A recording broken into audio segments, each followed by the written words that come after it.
Hello guys, welcome to the first episode of How to Play Operators. Today I will start a new series, How to Play Operators. We'll make a video for every operator if you're not sure how to play an operator. I will give tips and tricks for everyone. I will also include which weapons are best to use and some basic steady setups. These videos will be good for you if you want to get better with an operator you don't feel comfortable with. Or if you're a beginner and want to learn more about a specific operator. We will start this series with Smoke. His name says enough. Smoke comes with smoke. Well, not really smoke. He comes with gas canisters, which is kind of smoke. These gas grenades are throwable. After you've thrown one, you'll need to activate it to work. You will deploy with 3 of them. The area filled with gas will be a little bigger than 5 by 5 meters. Each gas grenade will last for about 10 seconds. The gas will hurt anyone in it, enemies, but also teammates. So watch out for your mates. Only Smoke himself is able to walk through the gas without taking damage. Selecting weapons and utility. Playing Smoke gives us 2 choices for the primary weapon. A FUG-9, which is a pretty good submachine gun. It has a 1.5 scope and almost no recoil, but almost every time I play Smoke, I wouldn't even think about using it because the other choice is the M591 shotgun, which is not even that good. Then you ask why. Because with the shotgun, you're able to make important rotates for you and your team. These can win you the round. Also, head holes, of course, which can make it a lot easier to hold certain areas. Where you say head holes, you can't forget the footholes, which you can use to hold line of sights the enemies have not even thought about. A shotgun is very good for close quarters, of course. For the gun fights with some more distance, you can use your secondary, but try to stay out of the long range fights. Because if the enemies have decent aim, then you are probably going to lose the fight because most of them have assault rifles. The secondary also comes with 2 choices. The P226 MK25, which is a pistol, is a pretty normal one, easy to use, good precision for long distance. However, don't use it because the other choice is one of the best in the game if you know how to use it. It is the SMG-11. This is a submachine gun with a lot of recoil and almost no bullets, but the fire rate makes it all okay. For close distance, you aim at someone's knees and just fire all your bullets. This will kill the enemy at least 50% of the time. But if you put some time in getting the gun under control, you can easily shoot someone with 0 to a little recoil. Using this gun with good recoil control will have the enemy dead with 16 bullets in his chest before he can react. For a longer distance, you should not spray, but shoot in taps or bursts. The best thing you can do is stay out those long range situations. The utility also comes with 2 choices. Barbed wires or proximity alarms. They are both good choices while playing Smoke.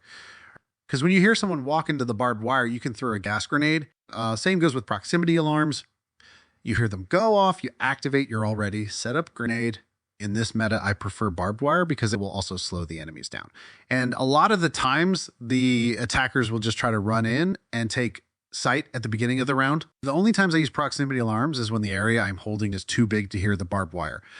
Proximity alarms will not only make a louder sound, but also give points.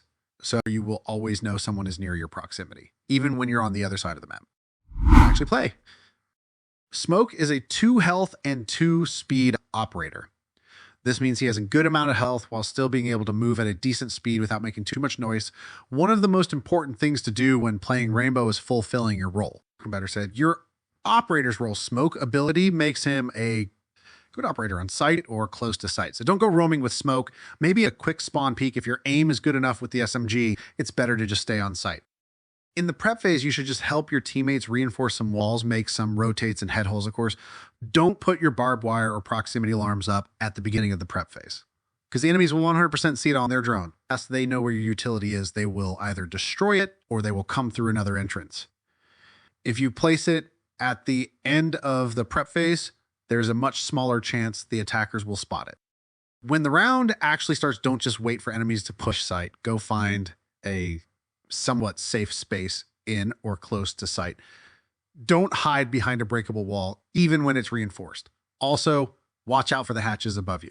If you found a safe hiding place, open up the cameras, check which have been destroyed. This way you can know where they are coming from. Well, not 100%, but it gives you an idea.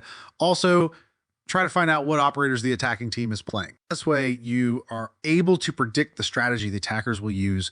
Do they have a hard breach? They will probably open the wall. Do they have Brava? He will probably stay outside and try to hack things. The conclusion is the more info you have, the easier it is to defend.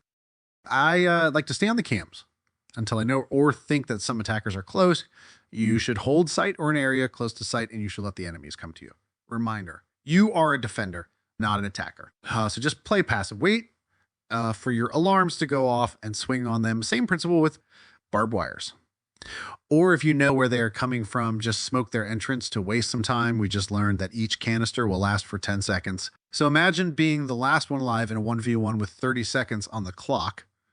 You know where the enemy is coming from, and you still have 3 gas canisters left.